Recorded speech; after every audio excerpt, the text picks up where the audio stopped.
Ótimo dia, galera, tudo bem com vocês? Bom, eu vou dar seguimento aqui, então, aos estudos da produção de provas e provas em espécie, tá? Na monitoria de ontem, o João Vitor já deu início com vocês na produção de prova, desculpa, nas provas em espécie. E na semana passada a gente estudou um pouquinho sobre teoria geral das provas e aprofundou os estudos nisso. Tá? Então, hoje a gente vai fazer a resolução de algumas questões para a gente ir treinando, tá? Lembrando que, assim, a maior parte das questões que vocês forem encontrar acerca dessa temática é letra de lei. Então, é muito importante que vocês leiam o CPC, leiam certinho os artigos, que aí vocês vão conseguir com mais facilidade resolver as questões, como vocês vão ver aqui durante as aulas. Beleza? Deixa eu só confirmar se está ligado aqui o microfone. Beleza, tudo certo. Então, vamos começar. Primeira questão. As provas de um processo civil moderno, A, podem ser produzidas antes mesmo do ajuizamento da ação principal através de procedimento de produção antecipada de provas. B, não podem ser consideradas ilícitas se servirem para resguardar algum tipo de direito por parte de pessoa incapaz. C, devem ser produzidas na esfera judicial, não se admitindo provas extrajudiciais, como a ata notarial. D, não são absolutas, salvo a confissão considerada a rainha das provas. E E, não produzidas a critério das partes, sem qualquer intervenção ou autorização do magistrado, em razão do princípio da liberdade de provas. Então, pausem o vídeo, resolvam a questão e voltem aqui para a resolução, beleza? Então, galera, a alternativa correta é a alternativa letra A, tá? Então, vamos começar de baixo para cima para a gente entender por que a alternativa A está correta. Na alternativa E, diz que as provas não podem ser produzidas a critério das partes sem qualquer intervenção ou autorização do magistrado em razão do princípio da liberdade de provas. A gente sabe que está incorreta. O artigo 370 diz o seguinte: quem determina a produção de provas é o juiz, por requerimento das partes ou mesmo de ofício.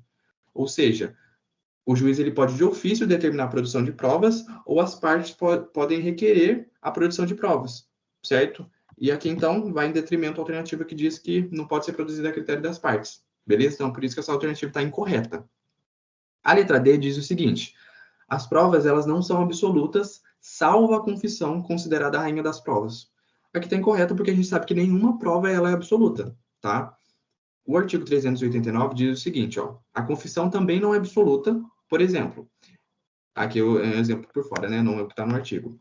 Ela é inválida se feita relativamente a direitos indisponíveis, ineficaz se foi feita por quem não for capaz de dispor do direito e pode ser anulada se decorrer de erro ou de fato ou coação. Então aqui já dá alguns exemplos. Então, por exemplo, se a parte ela foi depor e esse depoimento ele foi sobre coação, por exemplo, ela vai ser vai ser inválido, tá? Ele não vai ter, vai ser anulado. Ela não é absoluta. Não é porque a parte confessou que independe outros fatos por fora disso, né? Se ela confessou, mas foi coagida a confessar, essa confissão vai ser anulada, beleza? A letra C, ela diz que devem ser produzidas na esfera judicial, não sendo admitidas provas extrajudiciais como a ata notarial. Ou seja, só é admitidas as provas que são produzidas durante o processo. As provas que são produzidas fora do processo, né, extrajudicialmente, não são aceitas, não são admitidas. Incorreto. Ó, o artigo 384 diz que provas extrajudiciais são admitidas, havendo expresso regramento sobre a ata notarial. Ou seja, no exemplo aqui de ata notarial, ela não só é aceita extrajudicialmente, como ela tem um regramento expresso aí no ordenamento jurídico, tá? Então, por isso que essa questão está incorreta. A alternativa B diz o seguinte: não podem ser consideradas ilícitas se servirem para resguardar algum tipo de direito por parte de pessoa incapaz. Ou seja, se uma prova ilícita ela for trazida do processo, mas resguardar o direito de um incapaz, ela não vai ser considerada ilícita. Está incorreto, né? Ó, prova ilícita não pode ser utilizada no processo, nem para resguardar direito de pessoa incapaz, de acordo com o artigo 5º da Constituição Federal. Então, a gente sabe que a prova ilícita, ela é ilícita independente do que ela possa resguardar. O que a gente estudou na monitoria da semana passada foi o seguinte: a gente tem a aplicação da teoria da proporcionalidade nos casos concretos, casos específicos, em que diz que o conteúdo da prova ilícita, quando ela for muito importante para o processo, quando ela tiver um conteúdo muito importante, ela vai ser aceita no processo, certo? Porém, ela não perde seu caráter ilícito. Se ela foi obtida de maneira antijurídica, contrária às normas do CPC, ela vai ser ilícita. O que ocorre aí na aplicação da teoria da proporcionalidade é que ela vai ser aceita no processo por conta do seu conteúdo, mas ela não vai perder o seu caráter ilícito, certo? O que dá o caráter ilícito a ela é a forma ao qual ela foi obtida, certo? Ela ser aceita ao processo por conta dessa teoria não vai fazer com que ela tenha sido obtida de outra forma, beleza? Então, ela continua sendo ilícita. A alternativa A, que é a correta, podem ser produzidas antes mesmo do ajuizamento da ação principal, através do procedimento de produção antecipada de provas. Galera, isso aqui foi exatamente o que a gente estudou na semana passada, na monitoria da semana passada, que é a produção antecipada de provas, certo? Ó, de acordo com o artigo 381 do CPC, existe no CPC a previsão de possibilidade de produção antecipada de provas. É só a gente lembrar, quando falar de produção antecipada de provas, a gente pode lembrar da questão de quando uma testemunha, né, uma possível testemunha, já que ela não foi arrolada ainda, uma possível testemunha está no hospital, está muito debilitada, muito enferma, e ela já é muito idosa. Porém, ela é uma testemunha super importante, né? A parte que quer fazer uso dessa testemunha, ela alega que aquela parte ela é muito importante, enfim, o peso da testemunha que ela vai oferecer, do testemunho que ela vai oferecer ao processo é muito importante. Então, ela pode requerer ao juízo a produção antecipada de provas, porque daí ela já produz a prova em relação àquela testemunha e depois o processo ele segue correndo. Isso ocorre porque a mora do processo, né, do decurso do processo, ele pode prejudicar uma prova. Isso não só para a prova testemunhal, para qualquer outro tipo de prova, tá? Mas aqui a gente dá um exemplo clássico da prova testemunhal, que é o que a gente acaba, o que acaba trazendo mais rápido à nossa mente, tá? Mas qualquer outro tipo de prova, a parte alegando que, pelo decurso do processo, ela pode se perder, já que, né, a produção de provas, ela né, além da prova da prova documental, que ela pode ser produzida na petição inicial ou na contestação, a gente tem os outros tipos de prova. Mas o momento exato dela é depois da fase de saneamento, né, onde o juiz ele vai pedir que as partes determinem, né, ele vai determinar que as partes especifiquem as provas a serem produzidas. Então, seguindo a lógica, assim, é após a decisão saneadora, após o saneamento do processo. Mas aí, caso haja necessidade e fique provado que tem que ser produzida antecipadamente as provas, o juiz ele pode determinar que assim seja feito. Perfeito? Então é por isso que a alternativa à letra A está correta. Então é só lembrar da monitoria da semana passada que a gente consegue resolver essas questões. Tá? Bom, segunda questão.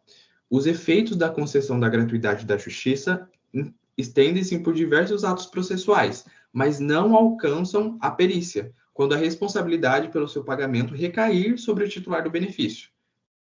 Alternativa A, certo, e alternativa B, errado. Então, novamente, pausem o vídeo, resolvam a questão e voltem aqui para o vídeo para a gente continuar na resolução. Galera, aqui, ó, vamos primeiro tentar entender a questão. Ela diz que a concessão da gratuidade de justiça estende-se por diversos atos processuais, correto? Então, pagamento de custas processuais, alguma outra custa durante o processo em que as partes precisam pagar, quem tem gratuidade de justiça não paga, correto? Mas não alcançam a perícia quando a responsabilidade pelo seu pagamento recair sobre o titular do benefício. O que essa segunda parte quer dizer?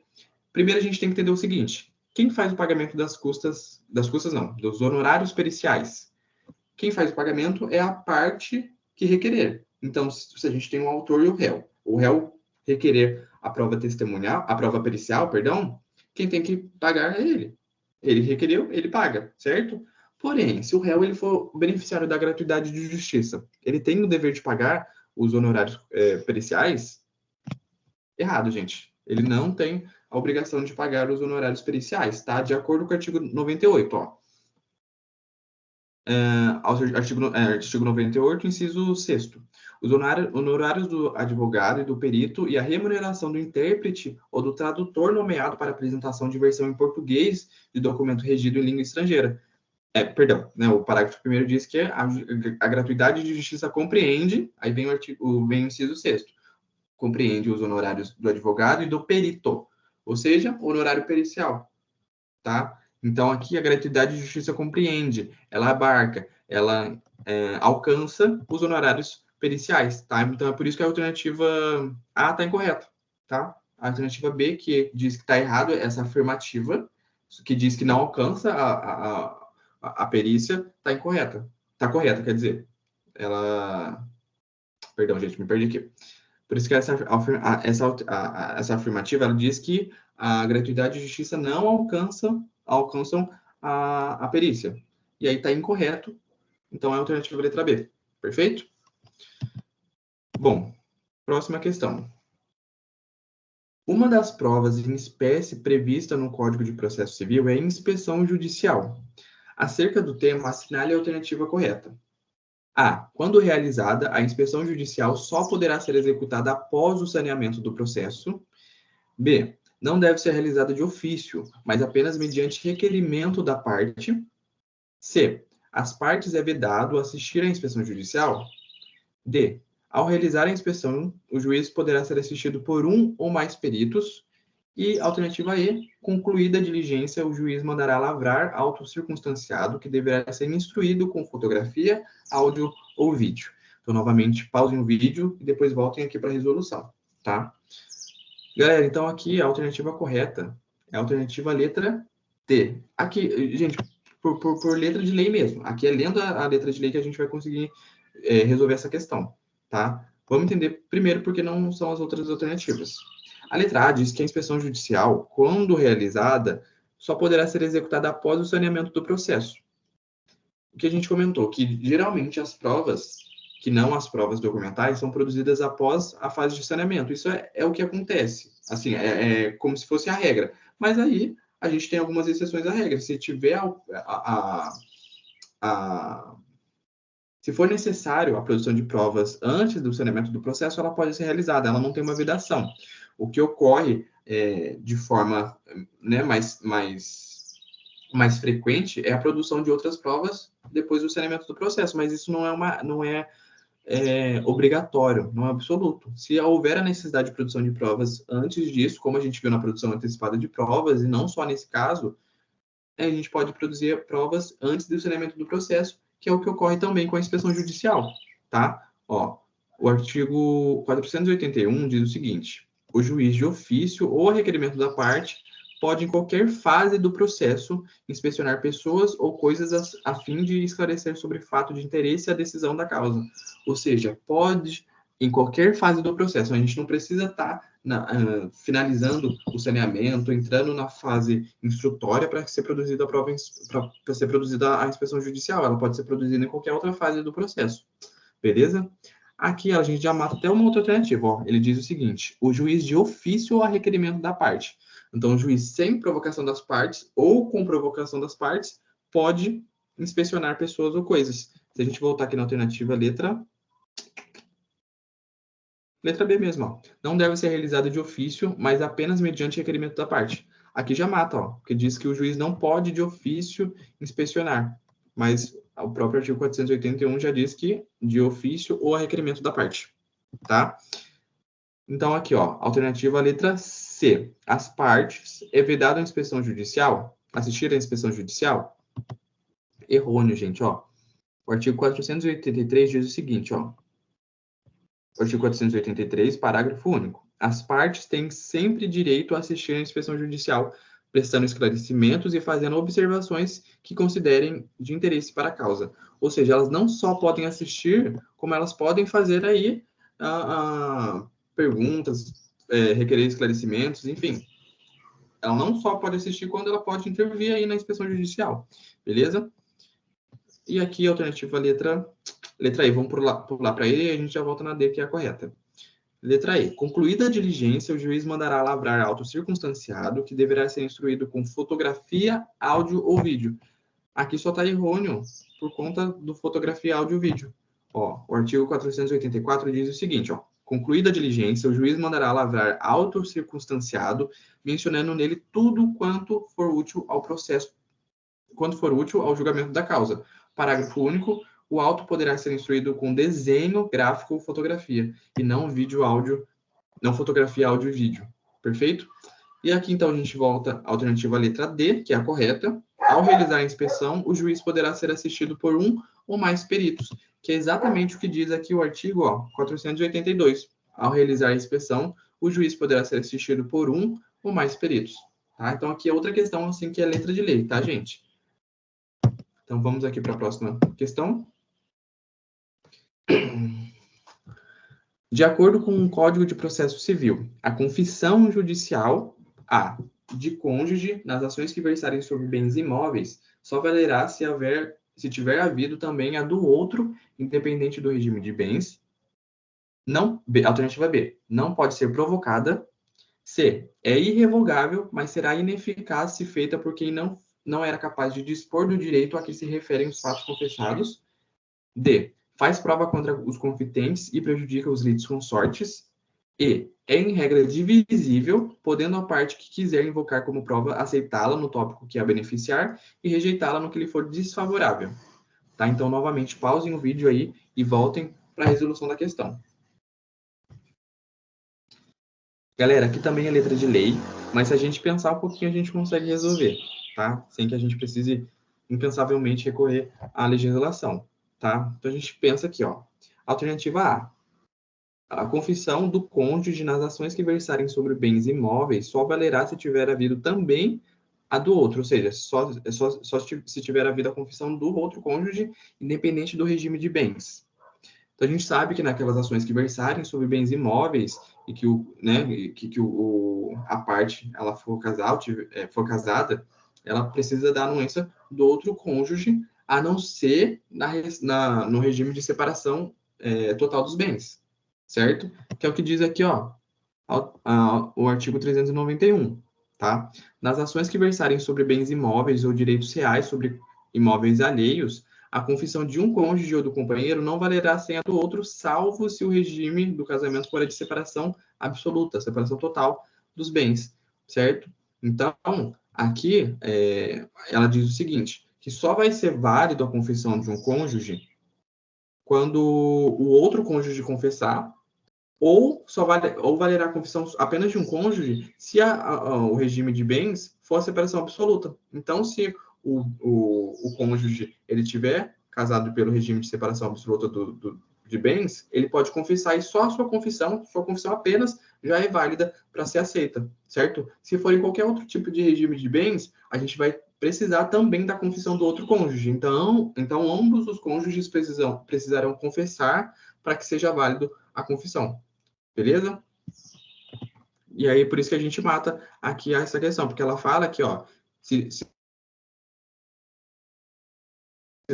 estiver do outro independente do regime de bens. Aqui ela está errada por conta desse independente do regime de bens, tá? Como a gente viu pela letra da lei aí.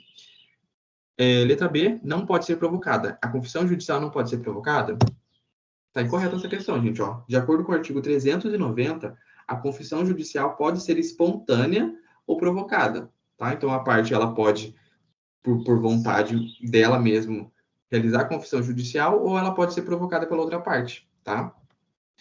Vamos pular para a alternativa letra D, a gente já volta na alternativa letra C, tá? A D, ela diz o seguinte, faz prova contra os confitentes e prejudica os litisconsortes.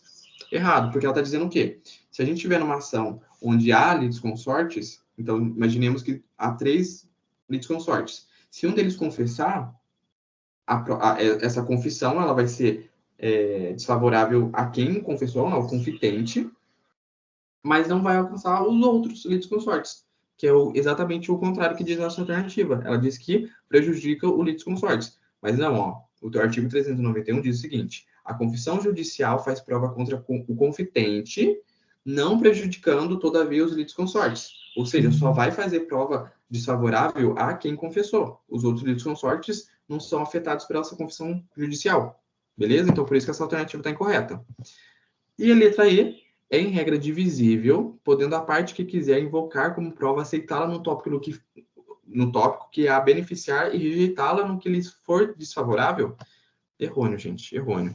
O artigo 395 diz o seguinte, a confissão é, em regra, indivisível, não podendo a parte que quiser invocar como prova aceitá-la no tópico que a beneficiar e rejeitá-la no que lhe for desfavorável. Porém, cindir-se-á quando o confitente a ele aduzir fatos novos, capazes de construir fundamento de defesa de direito material de reconvenção. ela está dizendo o seguinte, ó, que a prova, que a confissão ela não pode ser divisível. Então, a gente tem na ação alguns fatos.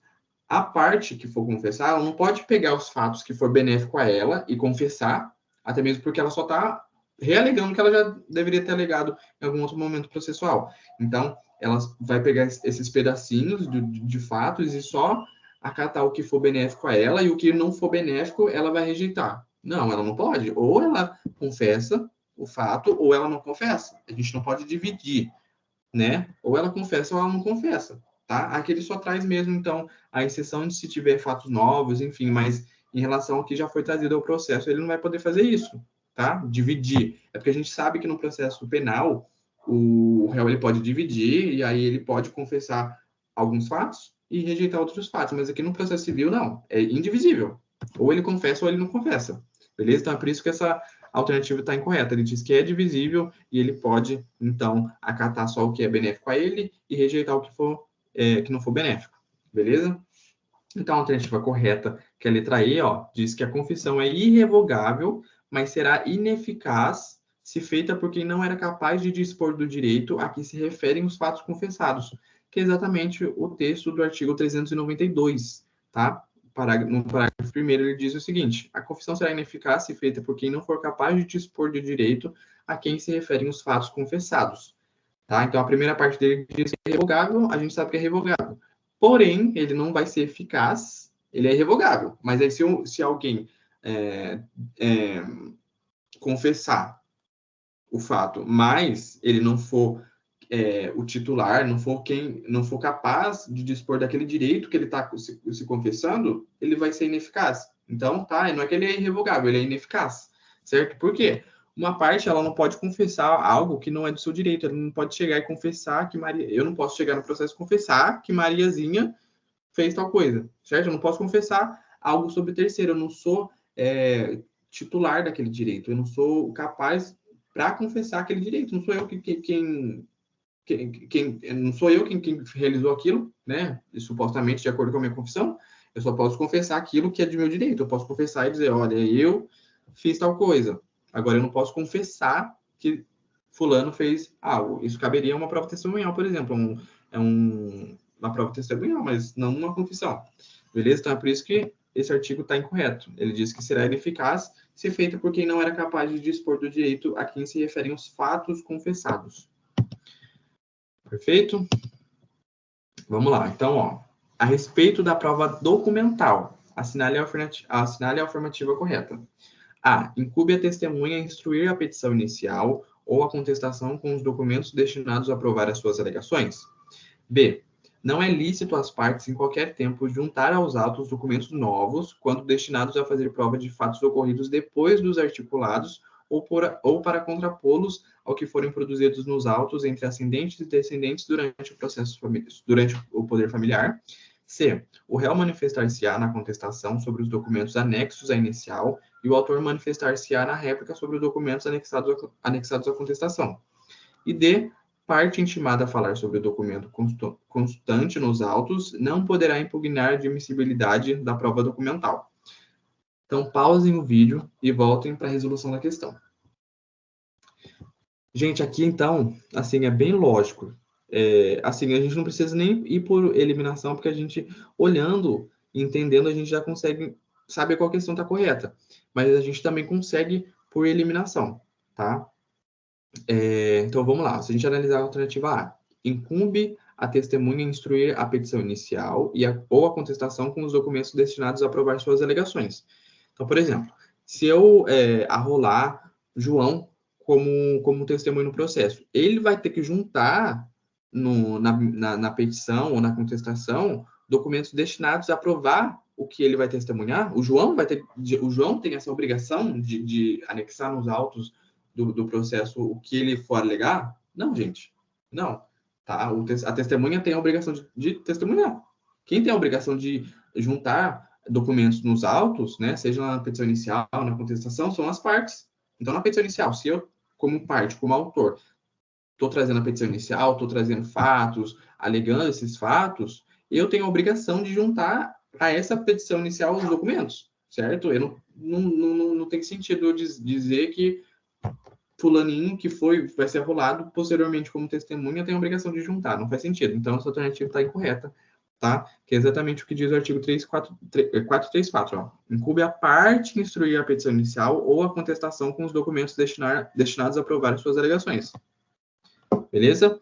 Alternativa letra B.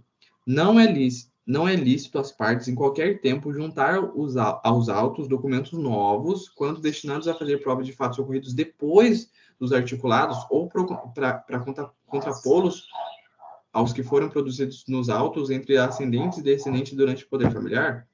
Incorreto, gente. Ó, o artigo 435 diz o seguinte: é lícito às partes, então já está ao contrário do que está na alternativa. É lícito às partes, em qualquer tempo, juntar aos autos documentos novos quando destinados a fazer prova de fatos ocorridos depois dos articulados ou para contrapô-los aos que forem produzidos nos autos. Ou seja, as partes elas podem, a qualquer tempo, juntar documentos novos quando destinados a fazer prova de fatos ocorridos depois do que já foi articulado. Então, se tem um fato novo depois da propositura da ação, a parte, se alegar, ela vai juntar esses documentos. Vai juntando os documentos posteriormente. Ela não tem só na petição inicial a obrigação de juntar os documentos. Ela pode, posteriormente, ao longo do processo, juntar documentos novos para fazer prova de algum fato que ocorreu depois. Beleza? Então, por isso que essa alternativa está incorreta. Letra C. O réu manifestar-se-á na contestação sobre os documentos anexados à inicial e o autor manifestar-se-á na réplica sobre os documentos anexados à contestação? Correto, gente? Correto, ó. Artigo 437. O réu manifestar-se-á na contestação sobre os documentos anexados à inicial e o autor manifestar-se-á na réplica sobre os documentos anexados à contestação. Aqui, gente, é pura lógica. Por isso que eu falei para vocês que é lógica. Ó, essa alternativa, ela diz o seguinte, que o réu, ele vai se manifestar manifestar na contestação sobre os documentos trazidos à inicial, tá? Então, se o autor trouxe alguns documentos anexados à petição inicial, qual que é o momento processual, qual que é a peça processual que é certa para o réu contestar esses documentos? Na contestação. Então, se tem a petição inicial, qual que é o documento que contesta ela? A contestação, certo? Então, se o documento foi anexo à petição inicial, na contestação, o réu tem a oportunidade de contrapor, de impugnar aqueles documentos, tá? E ele diz mais, ó, e o autor manifestar-se-á na réplica sobre os documentos anexos à contestação. Exatamente. Daí, na contestação, o réu pode trazer documentos, e aí o momento processual, a peça processual eficaz e certa para o autor impugnar aqueles documentos é na réplica, tá? É só a gente seguir a sequência lógica, ó, tem a petição inicial, contestação, depois réplica. Acabou, é isso. Então, por isso que essa alternativa é correta. A letra D diz o seguinte: parte intimada a falar sobre o documento constante nos autos não poderá impugnar a admissibilidade da prova documental. Então, assim, se na petição inicial o autor trouxe uma prova e ela, por algum motivo, não deveria ser aceita, se é uma prova, por exemplo, ilícita, pode ser que seja uma prova documental ilícita, uma foto tirada, por exemplo,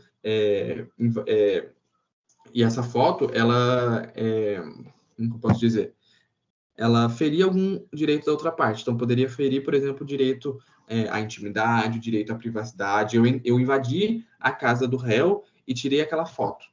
Então, essa prova é uma prova ilícita, né? Eu obtive essa prova por meio de antijuridicidade, né? Contrário ao que o CPC determina. Então, ela é uma prova ilícita. Então, ela não pode ser admitida no processo. E aí, se o autor trouxe, então, essa prova ilícita na petição inicial, juntada à petição inicial, na contestação é que o réu vai poder impugnar essa prova. Ele vai poder impugnar a admissibilidade dessa prova. Ele vai dizer, não, essa prova não tem que ser aceita no processo porque ela foi obtida de maneira antijurídica, de maneira ilícita. E é exatamente o contrário que diz essa alternativa. Ele diz o seguinte, ó, intimado a falar sobre o documento constante nos autos, não poderá impugnar a admissibilidade da prova documental. Tá errado, né, gente? Se ele está sendo intimado para falar sobre as provas constantes nos autos, ele não vai poder impugnar a admissibilidade?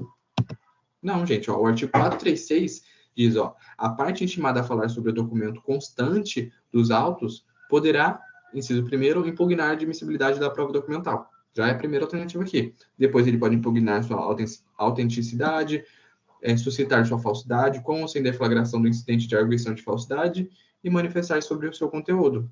Então, aqui a gente já sabe pela letra da lei que está errado. Tá? Mas, assim, como eu disse, gente, é questão de lógica. Você vai matando aí, mas se você já olhar direto também, a alternativa C, você já sabe que é correta. Então, às vezes, você pode ir por eliminação e se ficar na dúvida aí, você vai na alternativa que é mais lógica, né? Que é a letra C. O réu se manifesta sobre os documentos anexados à inicial na contestação e o autor, na réplica, vai contestar sobre os documentos trazidos na contestação. Fechou? Vamos lá, próxima questão, ó. Luísa foi intimada por Lúcia para ser testemunha em uma ação judicial que Lúcia está movendo contra Vera, pleiteando reparação civil em decorrência de acidente de trânsito que foi presenciado somente por Luísa.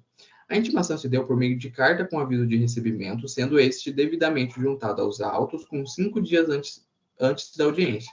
Ocorre que Luísa, que não conhecia nenhuma das partes envolvidas no acidente, não compareceu no dia da audiência de instrução e julgamento, sem nenhuma justificativa. Em decorrência de sua ausência, com fundamento no CPC, é correto afirmar que a.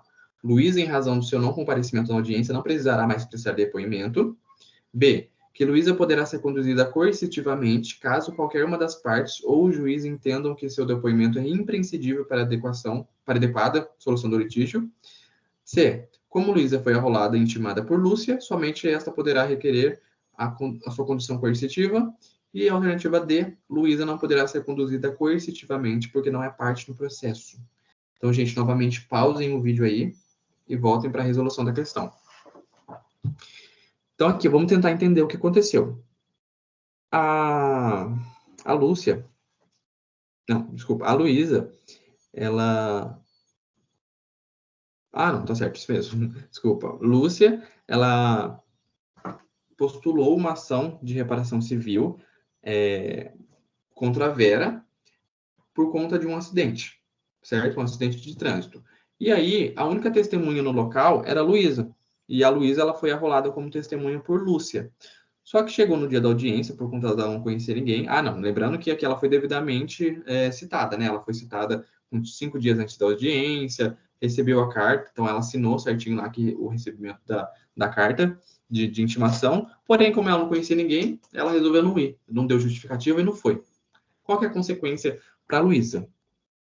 A alternativa A diz que Luísa, em razão do seu não comparecimento na audiência, não precisará mais prestar depoimento. Então, assim, bagunçado. Você foi intimado. Mas aí, se você não quiser ir, tá certo isso, gente? Não, tá incorreto, ó. Ah, já volto aqui. Opa! Encobrir testemunha, instruir. Já volto lá, então, porque um artigo já mata tudo lá. Então, diz primeiro que o não comparecimento de Luísa não vai acontecer nada. Se ela não foi, ela não vai precisar depor. Tá errado, né, gente? Tá errado. Alternativa B. Luísa poderá ser conduzida coercitivamente caso qualquer uma das partes ou o juiz entendam que seu depoimento é imprescindível para adequada solução do litígio. Tá certo isso? Tá certo, gente. Tá certo. A gente viu aqui que Luísa foi a única testemunha. Então, a gente sabe que, que o testemunho dela é super importante, que vai ser super determinante aí para a resolução do litígio. Então, ou a requerimento da parte, ou de ofício, o juiz ele pode determinar que seja conduzida coercitivamente Luísa à audiência. Então, ele vai conduzir coercitivamente, vai conduzir de forma forçada a Luísa para testemunhar. Louco, ela foi a única testemunha. Foi arrolada pela autora. Teve o recebimento lá, recebeu certinho a intimação, assinou. Foi 5 dias antes da audiência, então por que ela não foi? Ela não deu nenhuma justificativa, certo? Então ela vai ser forçada a testemunhar, certo? A alternativa C diz que, como Luísa foi arrolada e intimada por Lúcia, somente esta poderá requerer a sua condução coercitiva. Então, se ela foi arrolada por Lúcia, só a Lúcia pode requerer a sua condução? Não. O juiz ele pode a requerimento, ou a outra parte também. Enfim, não é só a Lúcia, não é porque ela arrolou a testemunha que ela tem todo o poder sobre aquela testemunha. Não. Tá? O juiz ele pode, por exemplo, de ofício, requerer e determinar que Lúcia seja conduzida coercitivamente. E a alternativa D diz que Luísa não poderá ser conduzida coercitivamente porque não é parte no processo. Tá errado, né, gente? Porque como ela foi arrolada, foi devidamente intimada e ela não deu nenhuma justificativa, ela pode ser conduzida coercitivamente. que é exatamente o que diz o artigo 455 no seu parágrafo 5º, tá? Diz, ó, a testemunha que intimada de forma do parágrafo 1º, que diz certinho lá, que tem que ser 3 dias, ó, como já está escrito aqui em cima. Vamos ler primeiro o parágrafo 1º, né? Então, vamos voltar aqui. A intimação deverá ser realizada por carta com aviso de recebimento, então a parte tem que assinar lá que recebeu, cumprindo ao advogado juntar aos autos com antecedência de pelo menos 3 dias da data de audiência, cópia da correspondência de intimação e do comprovante do recebimento. Perfeito. Então, o artigo 5º diz que a testemunha que intimada na forma do artigo 1º ou do artigo 4º deixar de comparecer sem motivo justificado será conduzida e responderá pelas despesas do adiamento. Então, aqui já diz o seguinte, ó, deixar de comparecer sem motivo justificado será conduzida. Será conduzida de que forma? Coercitiva, né? Porque se a parte disser assim, não vou, ela vai ser conduzida. Não tem outra opção. Ela vai ser conduzida, então, coercitivamente, caso ela se negue, né? Caso ela não tenha uma justificativa plausível. É lógico que nem tudo é absoluto, né, gente? Se ela tiver uma justificativa para não comparecer, aí ela não vai ser forçada a testemunhar, né? Pode ser que, por exemplo, ela esteja no hospital e seja muito doente, por exemplo, ela não vai precisar sair do hospital para testemunhar. Seria uma justificativa plausível aceita, certo? Mas sem justificativa, como foi o caso aqui dessa questão, ela vai ter que ser forçada a comparecer na audiência, beleza? Então, é a alternativa letra B. Luísa poderá ser conduzida coercitivamente caso qualquer uma das partes ou o juiz entendam que seu depoimento é imprescindível para a adequada solução do litígio, tá? Finge que ninguém viu a alternativa correta. Vamos aqui, então, ó. O depoimento pessoal das partes pode ser determinado a pedido da outra parte ou de ofício pelo juiz. B. Somente a pedido da parte contrária. C. Somente a pedido da própria parte. E D. Somente de ofício pelo juiz. Então, pausem o vídeo, finjam que vocês não viram a alternativa correta, mas tenta pensar um pouquinho por que não são as outras questões, caso vocês tenham visto qual é a alternativa correta, tá? Então, vamos lá. O depoimento pessoal das partes. Vamos de baixo para cima. Somente pode ser determinado somente de ofício pelo juiz. Então, só a ofício do juiz que pode ser determinado o depoimento pessoal. A parte ela não pode, ela voluntariamente depor ou requerer o depoimento da outra parte? Pode, gente. Então, por isso que essa alternativa está incorreta, tá?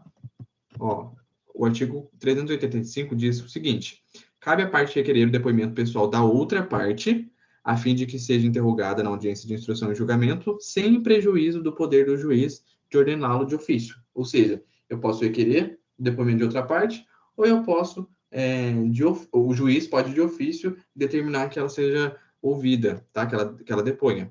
Beleza? Então, aqui ela diz que somente de ofício pelo juiz. Está errado. A gente acabou de ver que a outra parte pode requerer o depoimento da outra parte, né? A alternativa C, somente a pedido da própria parte? Não, somente é que mata.